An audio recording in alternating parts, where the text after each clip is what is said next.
Hey everybody, what's going on? It's Sunday. Con says, taking it way back to the honky silent movie era. That's almost. what Con said. Yeah, it's like the silver screen, man. Back Not when quite to the silent era. Yeah, these all have sound. back when the United States was purported to be white as snow. It wasn't. It never was. A lot of those so-called white people were actually Mexicans and stuff. True, and you had a lot of mixed race people that came across. They were purported to be Caucasian in a lot of these movies, but it's just fucking. It was show business. You know, you could be anything. Karloff wasn't a white guy. He was mixed. He was white and English and Indian from India. But still, it was awesome. You know what I mean? It just he could play any kind of ethnic character. He could do the mummy, and he could definitely do fucking Frankenstein. I mean, this was his star-making turn. Yeah. You have to think that, I mean, he was older. Like, he was middle-aged. Like, when he'd been in movies before, but he wasn't a big star. Like, he was just kind of like a character actor. Yeah. He was in, like, a lot of kind of crime, like, noir type of movies. Like, always kind of playing thugs. Mexican. Yeah, like things like that. Something like that, yeah. But when he was in Frankenstein, I think he was in his 40s. Yeah.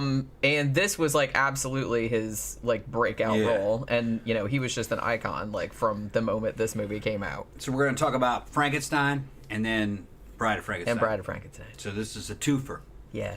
And was this the only Frankenstein movie he was in, or was he in any other ones? He was in the third one, which is Son of Frankenstein, but that was the last one that he was in. I think after that, like, Lon Chaney Jr. took over. Good. And then I can't remember, like, who else. Because I think there was 7 or 8 movies, like, in this particular cycle. But he was in the first 3. Right. These are both good movies. Bride of Frankenstein being better. I'm going to say a lot of people say that. I'm going to say that it's better.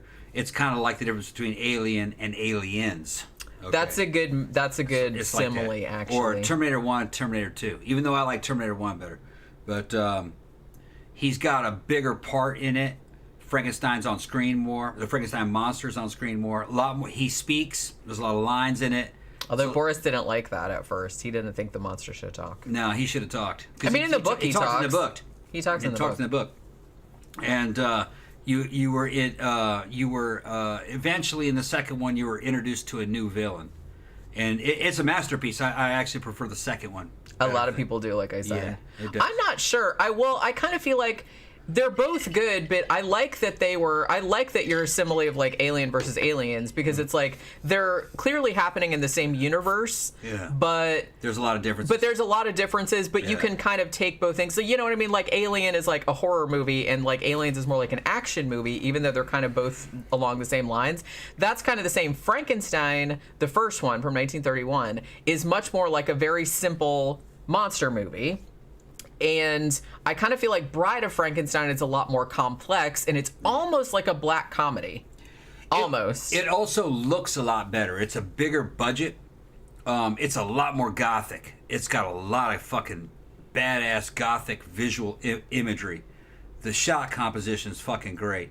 The acting's really good. It's a much better movie, the second one. I mean, you got fucking the creature. All right, Frankenstein's monster down in catacombs.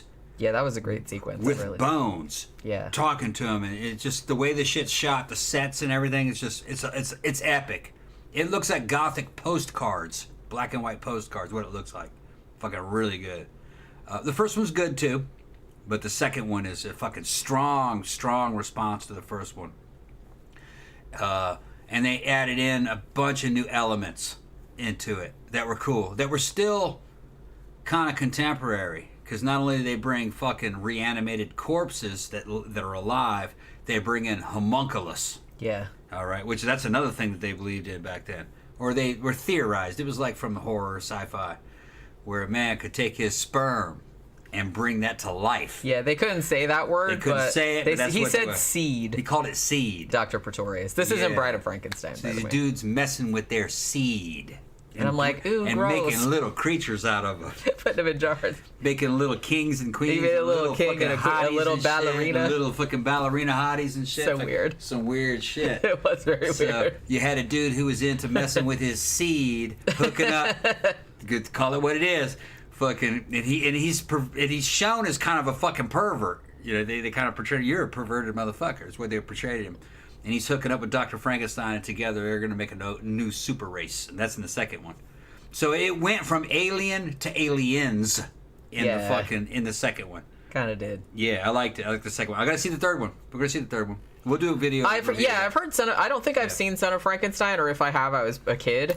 But a lot of people like this, the third one as well. Like, I think after that, they kind of started to go downhill. Well, because Boris Karloff didn't play the monster. Yeah, like, after the Karloff third one, you got to have Karloff. I mean, I'm not shitting on, like, other people that played Frankenstein's monster, because I have Bela Lugosi played him later on, I think, in the Abbott Costello one, and shit like that. But I mean, Boris Karloff is just kind of like, he owns that fucking role. Man. Yeah. He owns it.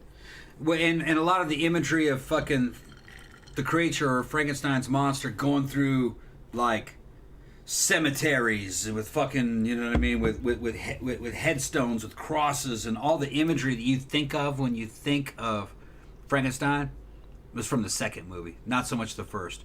The first was good, but a lot of the really good imagery came from the second one. I mean, I do kind of feel like I said, I think there's like a lot of, because I was watching like other people's reviews of these movies and stuff like that, but a lot of people really do like Bride of Frankenstein better. Like they're saying that it's like, this is one of the rare cases where the sequel was better than the original. But like I said, it is a slightly different tone. I kind of feel like the first one, like I said, was more like a straight up horror monster movie. Like, so it was a lot more serious, and you didn't really get to, I mean, even though Frankenstein's monster in the first one was sympathetic, in much the same way that King Kong was, for example, because he doesn't talk, like, you can't really get to know him as a character. He's just kind of like a force of nature a little bit, even though, like I said, you do feel bad for him. Whereas in the second one, I kind of feel like you have a lot more sympathy for him, even though he kills a lot more people, just because he talks, and you can see that he's just so angry at, like, everyone, like, fucking with him constantly. So you can't really blame him for being pissed off and killing people, because everyone's kind of dicks to him. He's a sympathetic guy. Frankenstein's monster. Yeah, he's sympathetic. Yeah. I mean, they were fucking with him. He didn't ask to be, like, sewn together out of corpses, man. It was just kind of like... It's a good character. You know what I'm saying? And then in the second one, when they bring in the bride was cool too, but my big fucking knock against the second one is that the bride was not on screen for very long. Yeah, she's in it for like a minute. And she ends up getting killed. Spoiler alert for a really old movie. They shouldn't have done it. And she wasn't in any of the sequels. Like, they never brought her back. Yeah, they should never have done it. Because it was a great idea. I mean, that character look is just so fucking awesome. There was a fucking fantastic character. You could have spin-offs and everything using that character. But they didn't quite think that way back then. They tried to wrap everything up. But in the second one, you had a situation where you had two perverted geniuses saying, well, we're going to make a woman this time. And they use the bones of a fucking, evidently, the strong bones of a hot 18-year-old died. They were firm bones. Strong bones of a hot 18-year-old girl who died in the late 1800s. They're going to use that, and they wrapped a bunch of flesh around it using an artificial brain that Dr. Pretorius made somehow, and with the heart of a hooker. I mean, the implication is it was the heart of a hooker. Because Fritz, like the assistant, he just went out there and grabbed her off the street. Yeah. So I'm assuming that in a movie of this ilk, like, any woman that was walking around the streets alone at that time of night was probably a prostitute. It's a man's fantasy going back to the fucking 30s. You make your own woman, just made to order. Okay? She's fucking built on the fucking structure of an 18-year-old. Hot as hell. An AI, artificially intelligent brain, heart of a hoe. And she comes out, she's got boob shadow and everything in the shot, her fucking hair, and she loves you when she comes out, but it goes wrong. It goes wrong. Well, she loved Duncan. That's what happened. And she's savage, and and they should have never killed that character, but they didn't understand branding back then. They didn't see the potential. I mean, they did in the Frankenstein's monster, because he was in like a fuck ton of movies. They didn't like, going understand forward. how that broad could have made him a lot of money. Well, that's the thing, and it's like, man, that could have been its a whole own spin-off. Exactly. Maybe they just didn't think about it because she was just kind of like, Bride of Frankenstein. Like, she was like an adjunct. Yeah, an adjunct. But she's just a woman. Dudes, she's just a woman. Dudes would have paid to see that shit all fucking day. But I mean, I think it's kind of emblematic, like the fucking, the way, the impact that she made. Literally, if you see, the movie's called The Bride of Frankenstein, and like Elsa Lanchester and the hair is like all over the poster, even though she's literally only in the movie for like maybe 2 minutes, like toward the end. Most of it is about Dr. Pretorius and Dr. Frankenstein, and then like, Frankenstein's monster, Boris Karloff, doing his rampage or whatever, trying to make friends and all that. Yeah. So you literally don't see her until the very, very end, and then like she's immediately like killed off like within 2 minutes. And she's compelling. You're like, wow. I mean, the look of that is so fucking great. The look of that is so fucking great. They should have never killed that character. Dumb idea. The only thing similar to that would have been the Species, the movie Species. Yeah, with Natasha Henstridge. Yeah, that was a similar concept. And the other one was Space Vampires. What was the one? Life Force. Life Force. The Tobe Hooper movie. Yeah, Tobe Hooper. Great movie if you haven't seen it. Great movie. So weird as shit. Those are the only 2 movies that kind of had that female horror sex element, and they got it. That was it, and they threw it away. I don't understand. Elsa Lanchester's like cute as shit. Yeah, they got it. And well, the thing is, I'm not sure if you haven't seen it in a long time. She's not just the Bride of Frankenstein at the end. She also plays Mary Shelley, like at the beginning. Because for whatever reason, I'm not really sure why they decided to do this, but there's kind of like a little prologue, which is her and Percy Shelley and Lord Byron, and they're talking about. I guess it was kind of a way because there was 4 years, I think, like in between. Because Frankenstein, the first one came out in 1931, and then the second one didn't come out till 1935. So it wasn't like you could just like watch the old one like before you saw the new one, you know what I mean? It didn't work like that back then. So they had to like recap what had happened at the first one, because the second one starts like pretty much right where the first one ended. So they have like a little prologue where she's being Mary Shelley, and Lord Byron is like, why don't you tell us the rest of that story that you were talking about? And she's like, oh, well, let's catch everybody up with what happened in the first movie in case you don't remember. And then she's like, and then this happened, you know what I mean? So, and then they kind of like, but so she gets to be in it. And interestingly, they credit her like in the credits as Mary Shelley, but then like as the monster's mate, like they put a question mark, just like they did at the beginning of the first Frankenstein when they didn't want you to know like who the monster was. It's like they put Boris Karloff at the end, like in the end credits, but they didn't put it in the beginning credits. Con is commenting on the shirt saying he may get something like that. Look, if you want one of these shirts, go ahead and send me a private message. We'll hook something up. And Con also said, that's a new shirt. May I seed you? Yeah. But no, if you want an Omega Man shirt, just send me a private message. We'll work it out. I'll send it to sleeve, any size or style you want. Okay, I can hook you up. But no, they should have never thrown that bride character away. You could have gotten 2 or 3 movies out of that easily, 2 or 3 more. You just have to play it the right way. Yeah, like I said, that would have been a totally cool. And it's weird too because Bride of Frankenstein. People would have went to see it. They would. Bride of Frankenstein though is one that they haven't even like remade. No. I don't even think Hammer didn't do one. Did Hammer do one? No, they did their own Frankenstein movies. The one movies. with Sting, they did a little. Yeah, but that was not. We talked about that one from the '80s, but it's like that's not exactly.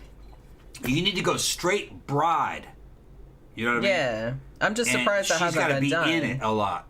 And you have to do she got to look like that. She's got to look like that. I want like that iconic look. And she's got to be because she looked normal. She's got to be undead like Frankenstein, and she has to be femmy as shit. See, that would kick ass. And dudes are trying to get in it, and fucking, and then she's got all these problems about being basically an undead sex bot, and then getting vengeance or somehow coming into her own. Behind that. Honestly, the closest movie that's been made was maybe like Frankenhooker. Frankenhooker is close. It is, which sounds crazy, but Frankenhooker is like kind of close. Like a there was Bride of Reanimator, like somebody mentioned Reanimator, which is like Reanimator is like a Frankenstein story, even though it's based on loosely based on H.P. Lovecraft story. But it also has elements of Frankenstein. I think if you're going to do Bride of Frankenstein, it has to be in the same spirit of this movie and then Cat People kind of mixed in together. It's see, that would be rad. Just something like Cat People. It's got to be a chick flick, but a horror flick at the same time. Yeah, because Cat People, she was a monster too. Even though she looked regular, she didn't look like, she just like turned into and she has to come to realize that she's a sentient being, but she was made to basically be a fucking sex bot.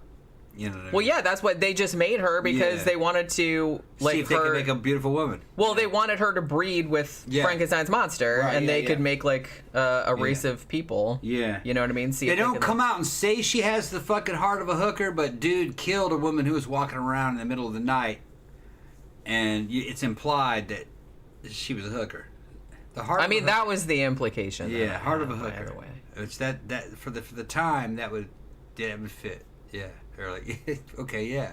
She's like a hooker. Well, the thing about it, I kind of thought too when they're like, hey, because the first heart that they got like wasn't working out, so they're like, okay, well, we need you, Fritz, to go. Although I think it was the same actor. It was Dwight Frye, who incidentally was the same guy that played Renfield in the Dracula movie, like with Bela Lugosi. But he was in the first movie as Fritz, the assistant. He's also in the second movie, but Fritz got killed in the first one, so they call him Carl in this one, even though it's clearly the same dude. Although he doesn't have like a hunchback or anything. So they basically tell him, well, we need you to go out to and get us another heart because this one's not working. And I was like, oh, I'll just pop down to the 24-hour heart mart and like pick you up one. But they they show him like kind of skulking around in an alley and like throwing a hood over this woman's head, and then like they don't show what happens to it. So I'm assuming. And they didn't straight up tell him, hey, go out and kill somebody. I think they were expecting him to like go rob a fucking, a hospital or something like that. You know what I mean? I don't think they like legit told him, because when he came back and he's just like, ooh, it's real fresh, and they were like, what do you mean? You know what I mean? It's like that. I killed somebody. I just, you know what I mean? I can't. Well, they paid him a certain amount of crowns, right? So he's like 1,000 crowns, wasn't it? Yeah, I think it was 1,000 crowns, which I don't know how much the money that is, but it's apparently probably like a lot. $10,000 probably. It's apparently a lot. Yeah, go get us a heart. Yeah. They didn't really say not to kill somebody. He got it out of a lone woman in Bavaria walking around at night in the middle of the fucking city. And in the days that they're talking about, that would have been a hooker. That's what they're talking about. Yeah. Slasher Fred said Fritz picks the abnormal brain. Yeah, that's the funny thing. Like, in the first movie, you think, because if all you've seen is Young Frankenstein, like the Mel Brooks like parody of Frankenstein, you kind of think that whole normal brain, Abby normal brain... like Abby someone, you kind of think that's a joke, but that actually does happen in the first movie. Like, Fritz goes to get the brain, and he picks up the normal brain that's just been left there, like after an anatomy class, like conveniently, and he drops it.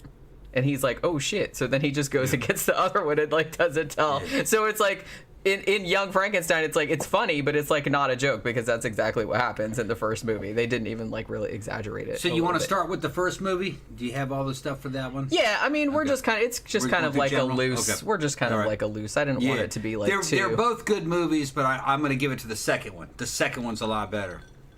Now, it's more of what you would consider, everything you think of Frankenstein and Frankenstein's monster comes more from the second movie than the first one. The first one is kind of, there's a lot of dialogue in it. It's kind of basic. The second one's a lot better. There's a lot more on-screen action. The imagery's a lot better. The budget is bigger. Like I said, they're both good, but that second one fucking blows the first one out of the water, if you ask me. It just looks a lot better.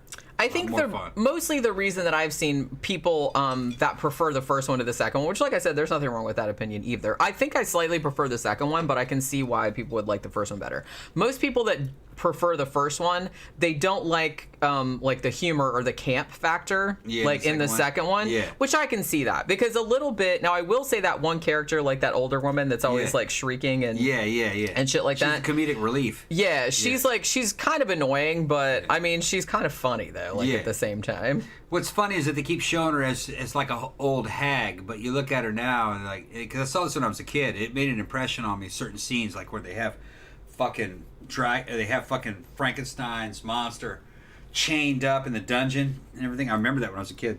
But what was funny about this is that when I was a little kid, I thought it was like, yeah, crazy old lady. You look at her now, She's maybe 40. Yeah, she's not that old. She's like maybe 45. She's not an old lady. They're making her look older, but she's not an old lady. She's actually kind of cute, you know, in a way. If you saw her just walking around and she's being normal, she'd just be a cute middle-aged woman. But it's kind of funny to see her do her little fucking thing now, you know. Because as a kid, I remember her being an old lady. But she's not an old lady. She's not really that old. No. When you look at her. No, she's pretending to be a crazy old lady. I think she played a very similar character in The Invisible Man, now that I'm thinking about it. I haven't seen that which one in was a a couple long time. years before then. You got to see The Invisible Man, got to see Wolfman, got to see... Yeah, we're trying to, like, watch all the Universal. Got to see the fucking Creature from the Black Lagoon. Yeah. Okay, now, as far as Boris Karloff goes, and Karloff's work, I'm gonna give it more to The Mummy. The Mummy has a lot. There's a lot more to The Mummy in terms of speaking lines that Karloff has, and Black Cat, the Black Cat with fucking Bela Lugosi. Those are still, I think, kind of, in some ways, superior movies in terms of like his acting role in it. I mean, don't get me wrong, he does a great job as the monster. He does have some speaking lines in it. In the second one, In the second one. Not in the first one. Not so much in the first one. But the visually, Bride of Frankenstein's fucking fantastic. I mean, it just knocks it out of the park. It's better than The Mummy. But in terms of fucking just dialogue and story, The Mummy. If you're talking about Karloff and his work, I would say The Mummy. That's his movie. He carries that fucking movie. Yeah. It doesn't quite visually look as cool as fucking The Bride, though. The Bride of Frankenstein fucking visually is You know what's really interesting about the makeup, like the Frankenstein's monster makeup in both the movies? Like, I mean, the original 1931 Frankenstein, the makeup, obviously, by Jack Pierce is like, he also did The Mummy, by the way, which we talked about the other day, but is iconic. The thing about it looks a little bit different in the second one, and that's because I didn't actually really notice this until I delved a little bit into the backstory behind it. They said they wanted the monster in the second one. Well, one, he couldn't, he had to like, I think in the first one he had like some things in his mouth like to make his cheeks look more sunken in. And in the second one, since he was going to be talking, like they couldn't have that. So he didn't have like those sunken cheeks like in the first one. But also in the second one, they wanted it to look like he'd been in a fire. So they made it so that like most of his hair was burned off. If you noticed that, like he didn't have like as much hair as in the first one. And also there was like, you could see like the little metal rivets, like where the skull was held together, like these kind of little metal things like that, as though part of the hair had burned away and like part of the skin had burned away, and now you could see that. And they said as the movie went on, it looked like his face was like healing up from him like being in the fire and like all the shit that happened to him and everything. So it's like that kind of like attention to detail, that's like really, really amazing, you have to say. But yeah, so when Boris Karloff, when they asked him to do Bride of Frankenstein, and they told him, well, Bride of Frankenstein, the monster's going to talk, he was not a fan of that idea. He didn't think that the monster would be scary if he talked, and he just didn't like it. But I mean, I guess James Whale was like pretty insistent. And like I said, the monster does talk in the book. In the book, the monster actually like learns to talk, and is like really eloquent, like finds like some books or something like that, and like teaches like reads Paradise Lost and shit like that. So he's like real like philosophical, which I don't think that would work like with the character that they've established. But the fact that they made him like more a character, and kind of like, they said we wanted him to be kind of like a kid, you know what I mean? So they said that they studied like 10-year-olds and like their their kind of like vocabulary, like words that they would use, and they wanted him to be like that, like use the same vocabulary as like a 10-year-old kid. How this movie ends in terms of the Bride of Frankenstein, the creature actually ends up being a hero. He dispenses justice. He destroys evil, and he lets Dr. Frankenstein and his wife go. He says, you can go. Which that didn't happen in the book. It didn't happen in the book, but he kills the wife in the book. Right. And the reason why he did that is because in this movie, was because Dr. Frankenstein himself did not want to make the bride. He was forced into it. Dr. Pretorius made him do it. So the monster didn't hold him responsible for it. And in this one, the monster destroys himself, Dr. Pretorius, and the bride. And the bride, yeah. Because he said that they weren't fit. And Carl. And Carl. But that shit really... He survived it anyway because it's the third movie. Well, yeah. So it's a little bit of an empty gesture. Yeah. He just tried. He tried to erase it, which that's not really how it would have gone down in the book. In the book, the monster would have he would have killed Dr. fucking Frankenstein too for making him, which is because that was kind of the whole. Right. Going against God point of the thing. Yeah, and like I think Slasher Fred or somebody pointed out earlier that there was actually when the first movie Frankenstein came out, which was a massive hit. Universal had been in a lot of financial trouble prior to Dracula coming out, and Dracula was such a massive hit that they're like, oh shit, we need to make a horror movie right now because we're making all this money. So that's when Frankenstein came along. So they're like, oh well, we need to do an adaptation of Frankenstein, but they actually did a adaptation, not so much of the novel, but much like they did with Dracula, it was like a stage play. I think a stage play had come out in the 1830s, 1839, something well, Mary Shelley was still alive. She did actually see the stage play version of it, but they had been, that had kind of been going around, and they kind of based the screenplay on that. So the first Frankenstein movie is, I was reading a thing the other day that said maybe 15% of the book is kind of what's in the movie. Not much there, yeah. Bride of Frankenstein, believe it or not, is actually more faithful to the book, but there's still a lot of shit in there that doesn't happen. In Bride of Frankenstein, the stuff with the blind man. Yeah, the stuff with him making a mate for the monster, the monster wanting a mate. That's all in the book, but there's a lot of stuff that's added. But there's been a lot of stuff added from the first one too, because in the book, Dr. Frankenstein, there's not all the mad science type of thing with all the the gadgets and all that kind of stuff. That's not in the book. Basically, the book doesn't really say how exactly he creates the whole guy. It was kind of an alchemy kind of situation. The whole blind man scene was choking me up when I was a kid.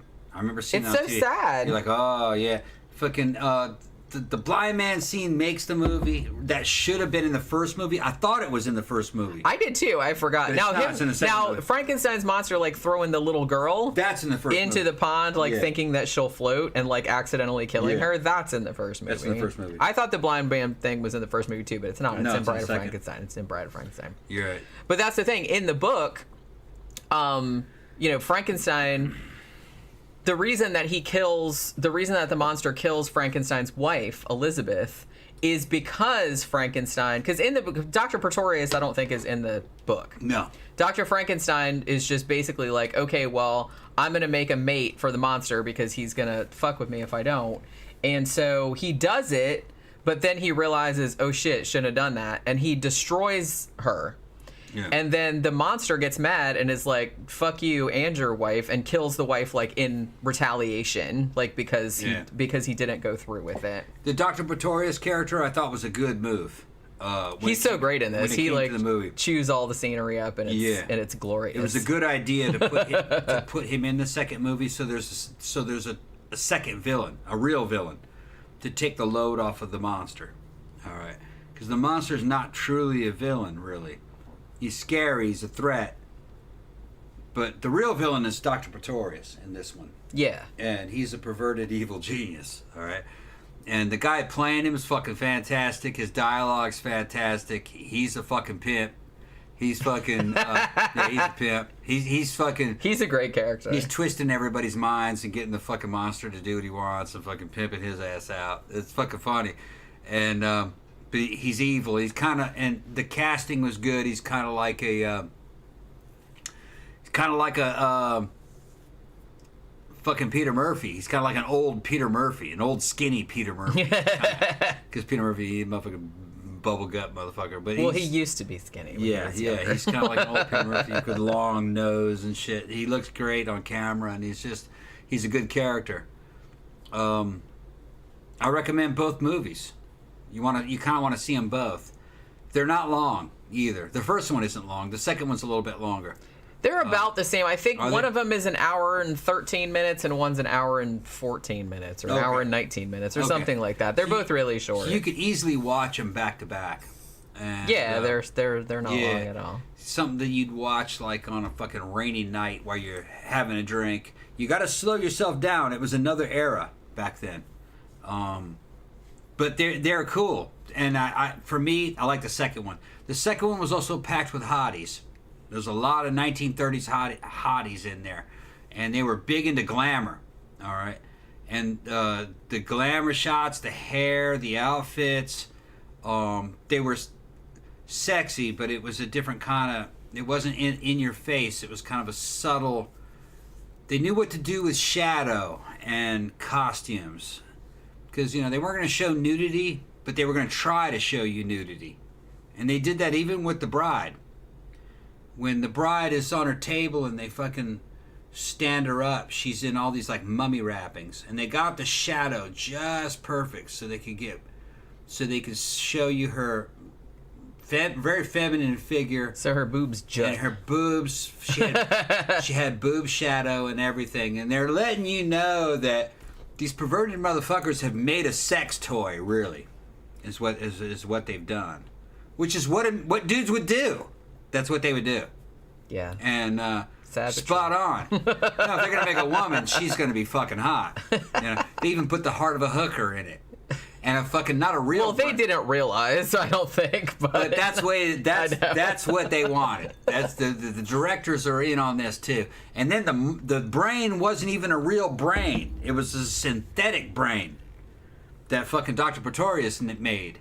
Somehow, that wasn't explained. It was just a brain he made. I kind of thought, and maybe maybe I'm just talking out my ass, but I thought the implication was that Dr. Pretorius, because he came in and he showed the whole homunculus, that like all the stuff that he had in jars, like all those little people, like, that could have been just to like show off the like awesome special effects. And the special effects in this are really, really good for 1935.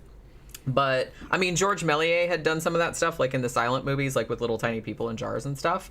But they look great here. I kind of thought that the implication was that Dr. Pretorius was more of like a black magic alchemy type of guy. Yeah, alchemy. Like who was like not really was not really saying like how he was doing it's shit. Not science, it's magic. And then he was kind of like approaching, and that's why he wanted to team up with Dr. Frankenstein, because Dr. Frankenstein was coming at it from a more scientific standpoint with like electricity and all of that. It was science and black magic coming together. Right. That's kind of what they didn't like say that explicitly, but I thought that was implicit. It's implied, yeah. That's what I thought. And the sexual elements are implied.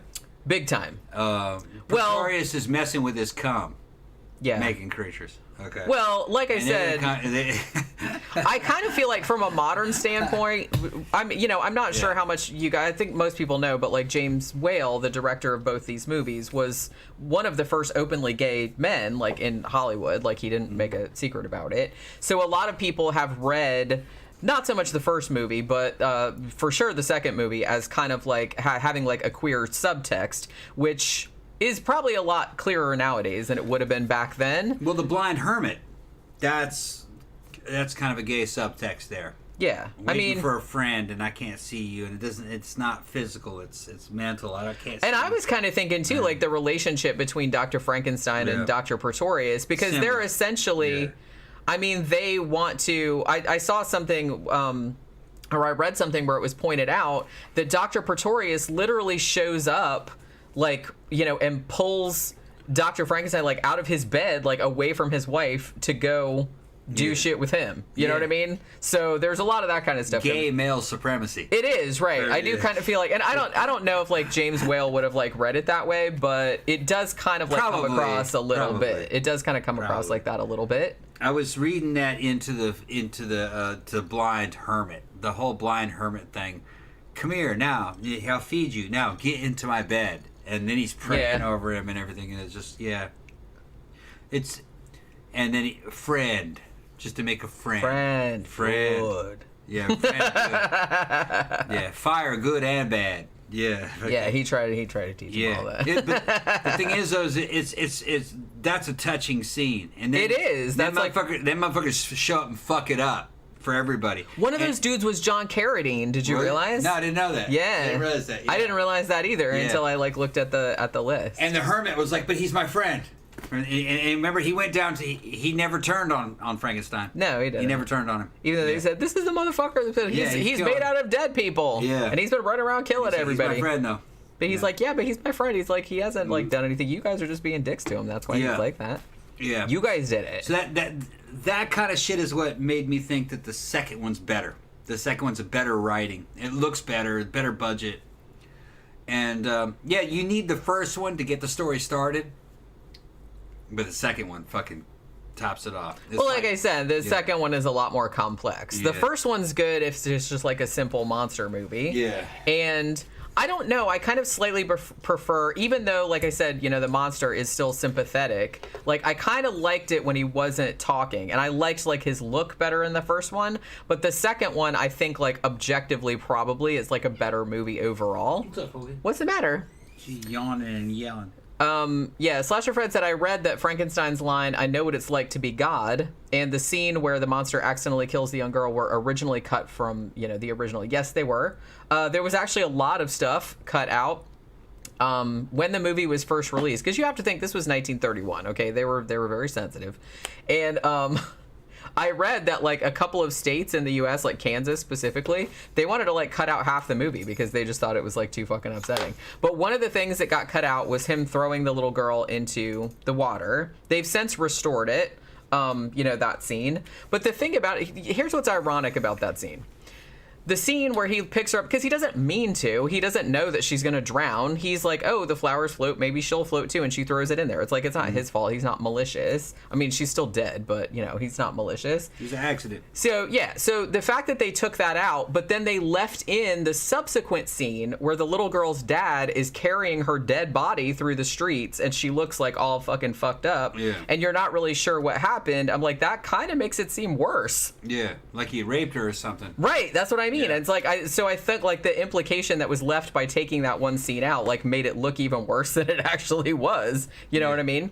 And they did take out the scene where and it's back in there now. Like I said, if you watch it on Tubi or wherever you watch it, like the line where Colin Clive says, now I know what it's like to be God, because after he brings the monster to life. Yeah, they took that out too because they thought it was sacrilegious. But, it's all been restored now, which is good because back in the 1930s, like I said, I don't think they had the same understanding of like film maybe like as an art form, like at least in general. So like when they cut stuff out of movies, they tend to just like cut stuff out and like chuck it away or like whatever. Yeah. So they didn't like save it or nothing. So it was good that they actually like still found those scenes that had been cut out and were able to restore them, because that would have been a real bummer if they'd been gone forever. Last Avenger 85 said Hammer did Frankenstein Created Woman. Oh, that's right. I totally forgot about that. Yeah, there's a bunch of spin-offs. I was going to say that there had to be a Hammer one because they kind of went, and I'd forgotten about that one. I saw it a long time ago. So far as Frankenstein stories, compared to Mary Shelley's book, from what I remember, I read it a long time ago, I would say that Frankenstein, Robert De Niro's Frankenstein, is the closest to the book from what I remember. Yeah, we reviewed that not too long ago, but yeah, that's the most faithful one, the Kenneth Branagh directed one. And it's a good movie. It even has the bride in it, if I remember correctly. Yeah, she was in it. Yeah, and that's basically the story. But there's something about Bride of Frankenstein, the second one from this series, visually.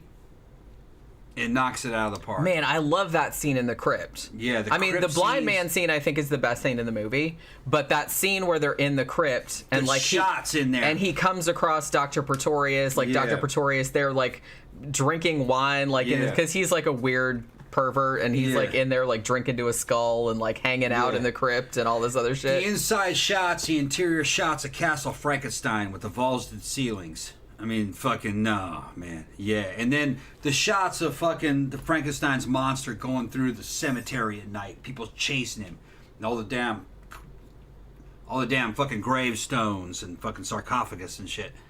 It's just visually gothic as fuck. It really is, yeah. Gothic as fuck.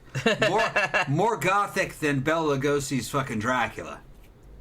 It's more gothic than Yeah, I mean, I love the original Dracula. We should probably cover that one day too. We're gonna do it. That's also on Tubi. Yeah. But I kind of feel like, and as a whole, I think as a novel, I liked Dracula a little bit better than Frankenstein. Although I think both novels are great. But I think the movies of Frankenstein, at least the first two, are a lot more action-packed. Like, Dracula is a little bit slow-moving.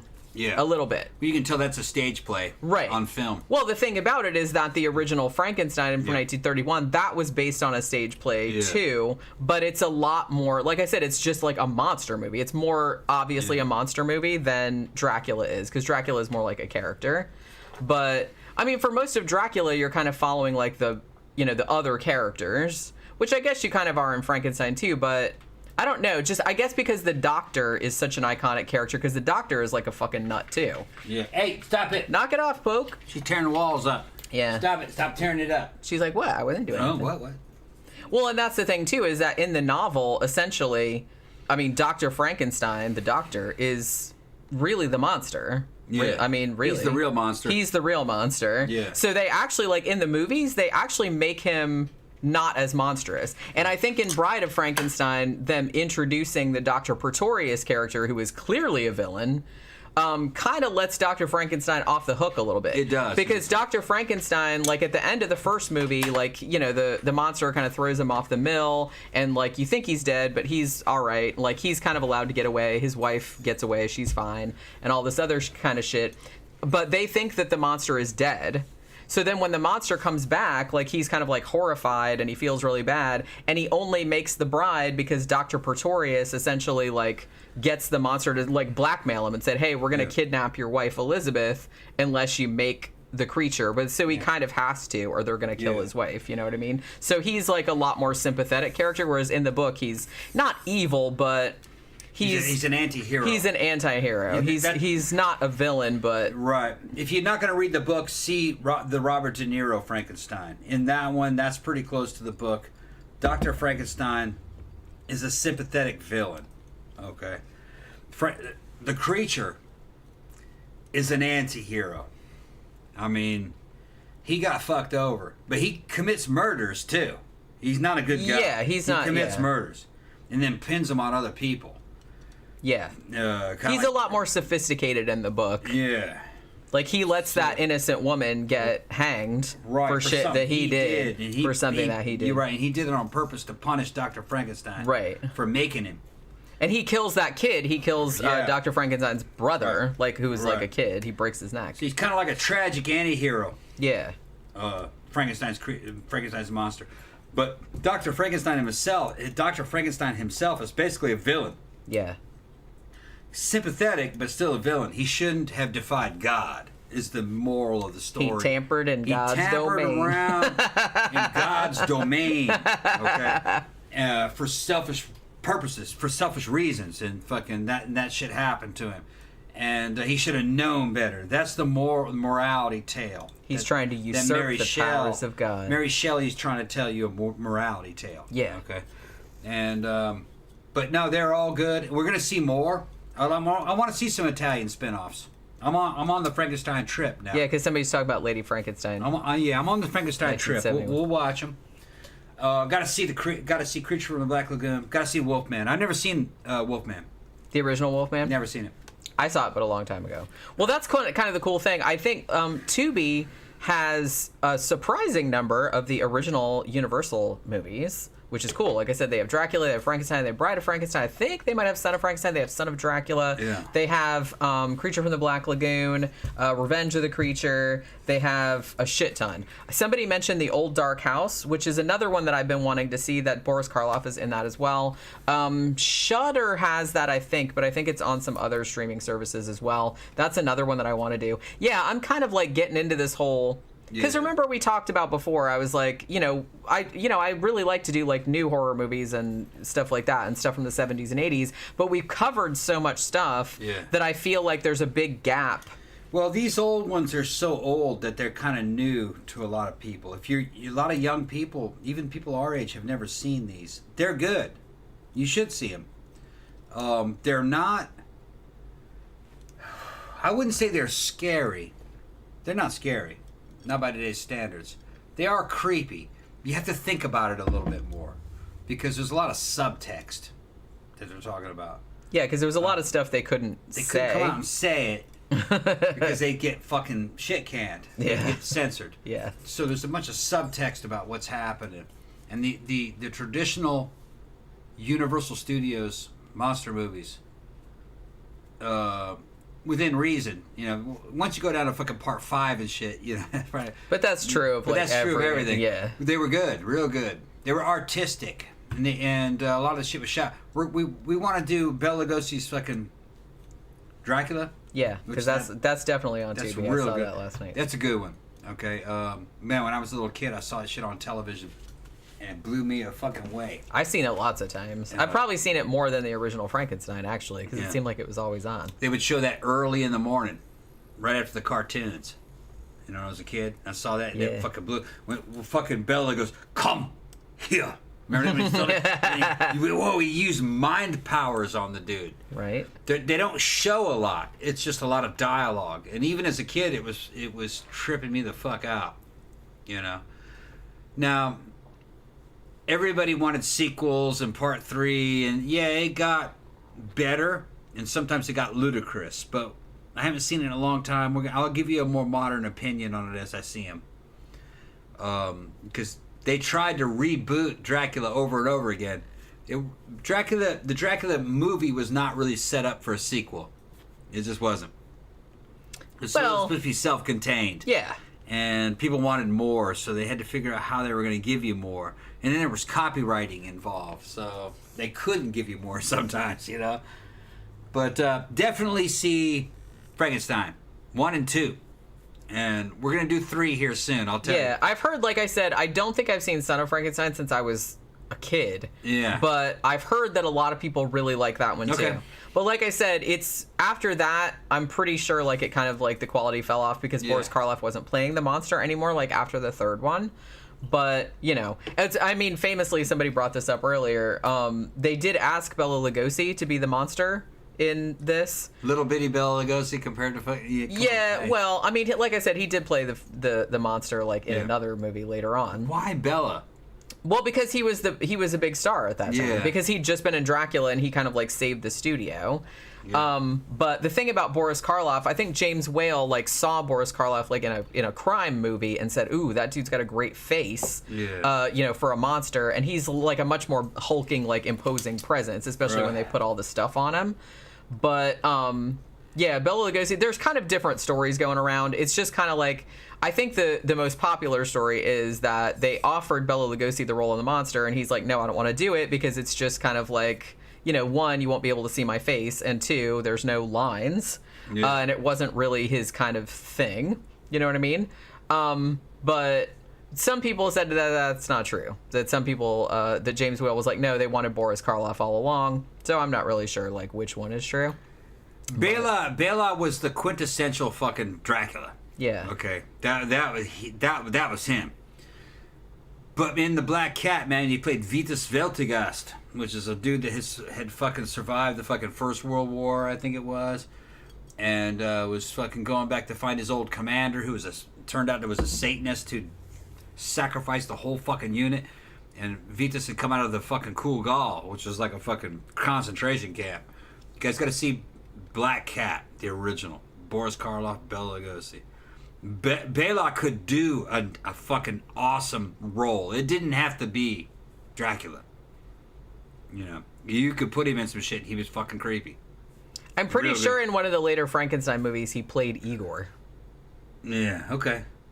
In either Son of Frankenstein or the one after that, I can't remember. He was a good actor, though. He was, yeah. He was better when he was a leading man. Yeah, he's kind of like more like a suave motherfucker. Yeah, he's like, Boris could do that too, though. Yeah. Now I will say, and this is no, you know, I'm not shitting on Bela or anything, but I do think Boris Karloff had maybe a wider range. Yeah.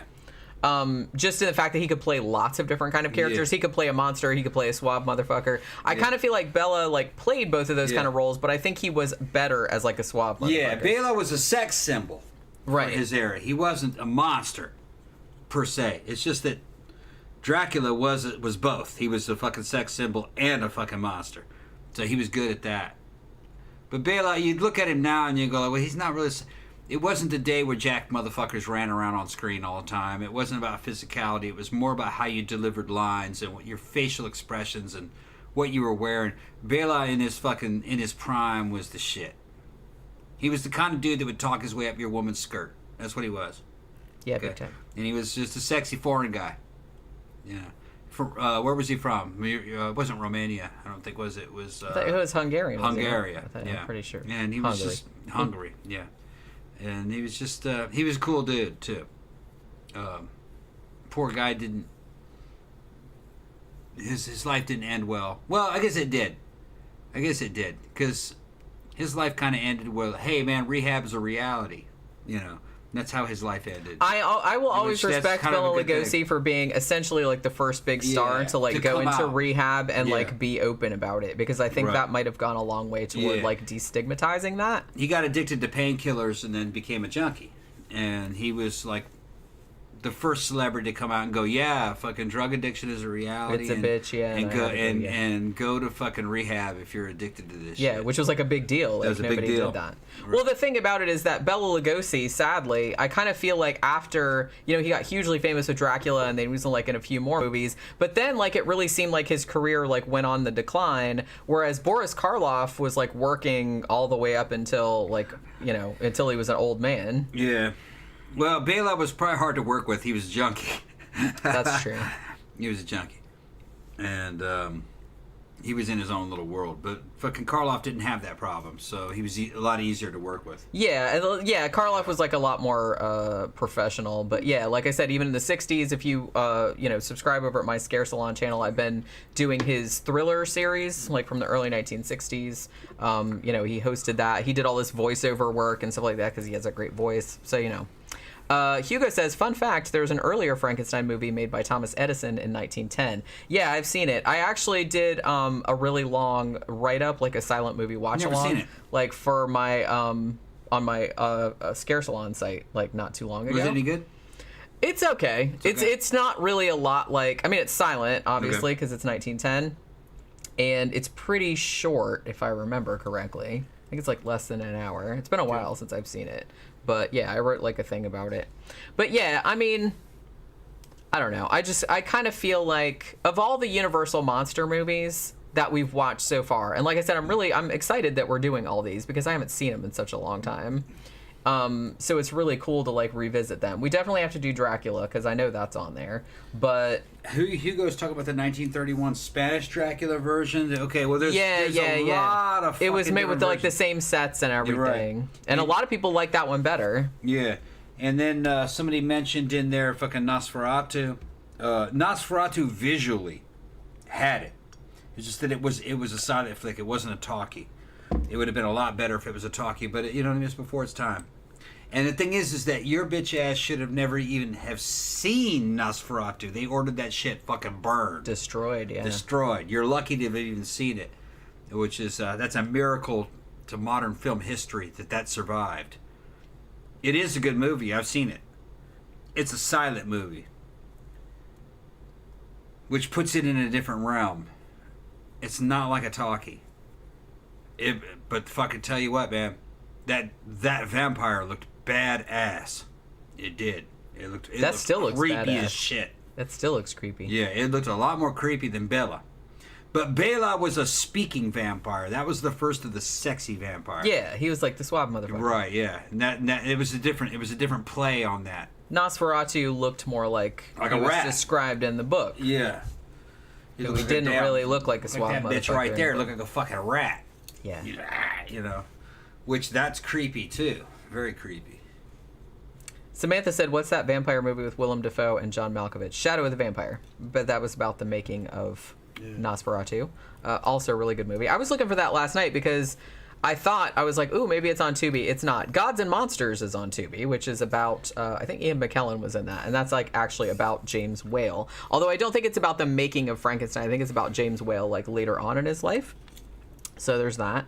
Let's see. They say the Dracula 1931 Spanish version, it was better than Bela's. I've heard that too, but I don't think I've ever seen the Spanish version. But I hear that all the time, that the Spanish version was better. It's in Spanish? Yeah. Yeah. I wouldn't mind seeing it. It was made like the same year, and I'm pretty sure it was made like on the same sets. And it's the same script, essentially, but it was just, like, made for the Spanish market. Yeah. I can't remember the name of the guy that played the vampire, though. I've seen clips of it, but I've never seen the whole thing straight through. Why would people say it was better? I don't know. Well, I don't know, because I haven't really seen it. I've seen clips of it. But, you know, I mean, the Bela Lugosi one, like I said, is iconic. And I don't know if I'm going to think the other one's better or not. But yeah, so, I don't know. Trey's excited because he said Frankenstein and Bride of Frankenstein are two of his favorite movies of all time.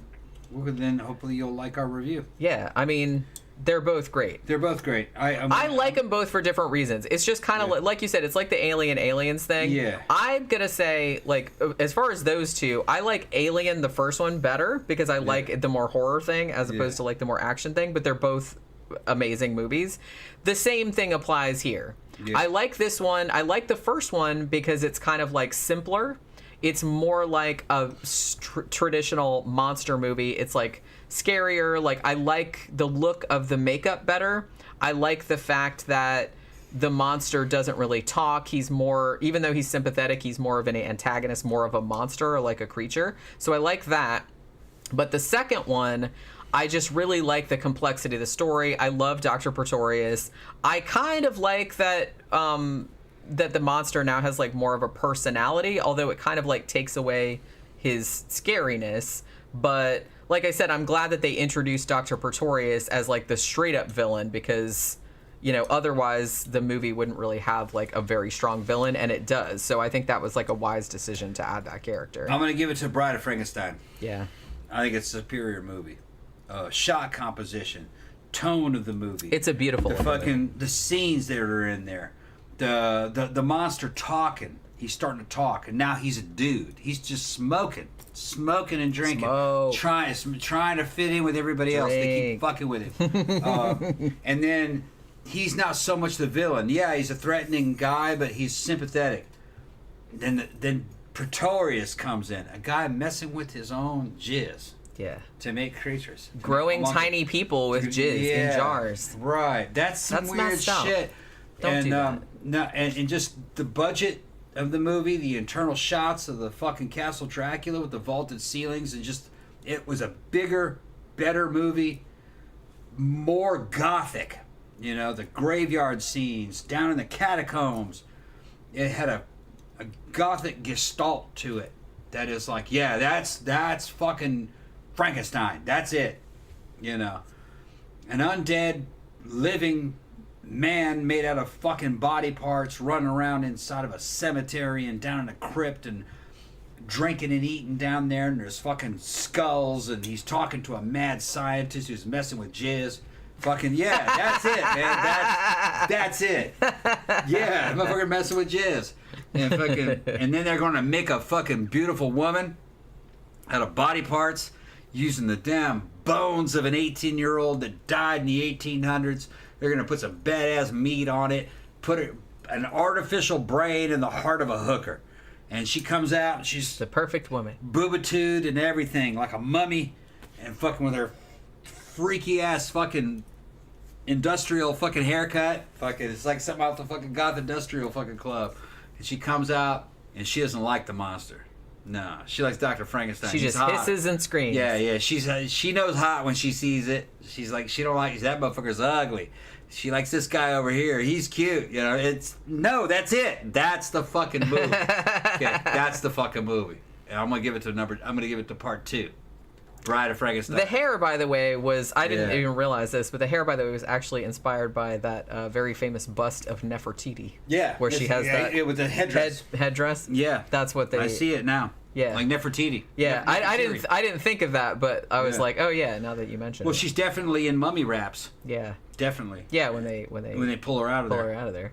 What I was going to say, too, because here's something that you pointed out while we were watching the movie, is that it seems to be set in the 1800s, but also in the contemporary time, like that it was made like in the 1930s. Yeah, it's not in a time. That was a deliberate choice, apparently, by James Whale. Okay. I think that the studio wanted it to be set in the present day, which then would have been the 1930s. Yeah. But he kind of wanted to do almost like an alternate universe type of thing, where you would have like incorporated both time periods. So that's what you were saying. You're like, well, you look like everyone looks like they're dressed from the 1930s, but then there's like scientific shit from like the 1930s, but then there's stuff that's like from the 1800s. From the 1800s, yeah. And you were just kind of like, well, they just what year is this? They just fucked that up or whatever. Yeah. But yeah, he deliberately did it, made it in this kind of like liminal space because it's in its own universe. It's in its own universe. So yeah, he did do that on purpose, and the first one. He did that in the first one too, although I think it's less obvious because in the second one, like it stood out a lot. All the peasants are in the 1800s. They got that body in the 1800s. But a lot of the main characters are dressed in the early 1900s. Right. And the technology is fucking 1700s sometimes, or the architecture is sometimes 1500s. But then sometimes you have stuff from like. That was contemporary with like the early 20th century. Yeah, and then a car goes by in the first one. I think the first one had cars in it, didn't it? Maybe. I'm pretty sure there was an automobile in the first one. Yeah, but then in the second one too, you have like horse-drawn carriages. Horse-drawn carriages, and you're like, what year is this? Right. So yeah, because it's not in a year. Yeah, it's not in a year. But like I said, I didn't realize, but I was reading something earlier today that said that he did that deliberately, because he wanted to kind of like have the feel of the book, which was published in 1818. Yeah. Written in 1816 and published in 1818. But he also wanted it to be like contemporary with the time. Because they show Mary Shelley, and she's talking to dudes, and they're dressed from the early 1800s. That's Napoleonic era. Well, that's supposed to be Lord Byron and Percy Shelley. Yeah. So that's supposed to be 1816 because they're referring to the Haunted Summer when she wrote the novel. Okay. And then later on, you see stuff, and it's still 1800s, and then she's just explained it. It's in a mythical time period. Yeah. Don't worry about it. Yeah. I'm trying to estimate what year this is based on fucking the clothes. And the things that I'm seeing, and no, it's a mythical time period. It's Gothic times. Yeah, it's Gothic times. Yeah, it didn't stand out to me too much, but I think it stood out more in the second one. Yeah. So I could see what you were saying, but I didn't know if it was a deliberate choice or not. But I was reading something earlier that said it was deliberate. Yeah. Okay. Because they would have known it was deliberate back then. Yeah. Because they would have known what was normal. Yeah, because I mean, honestly, like in the early 1930s, it's like the 1800s wasn't really that long ago. No, so you know what I mean. They would have been a lot more aware of it. They're running around Castle Dracula, doing high tech shit, and I'm going, wait a minute, hold on, that's not 1930s technology. That's not even 20s. That's before all that. It's all mythical. Yeah, is what they're doing. Yeah. But that's fair enough. Yeah. Danny Rowling said a human steampunk mech suit Frankenstein of an old-timey freak show giant corpse reanimated would be cool to see. Yeah. That's very specific, but you're right. That would actually be really cool. Hugo said, I prefer Nosferatu over Bella anytime. I'm more of a creature guy. I mean, yeah, Nosferatu, like, that is more book accurate, like, at least the look of it. But I like them both, you know what I was saying. Feed Tom's Frankenstein hungry for grub, and it's feeding time. It probably is. Are you hungry? I'm getting there, yeah. Oh, okay. I thought it was probably about time. Yeah. Powered by a midget genius. That makes it even better. Yeah. It's like a little bitty person. That would be cool. Like, I don't know if somebody like built that or you know what I mean. But yeah, that would be pretty awesome.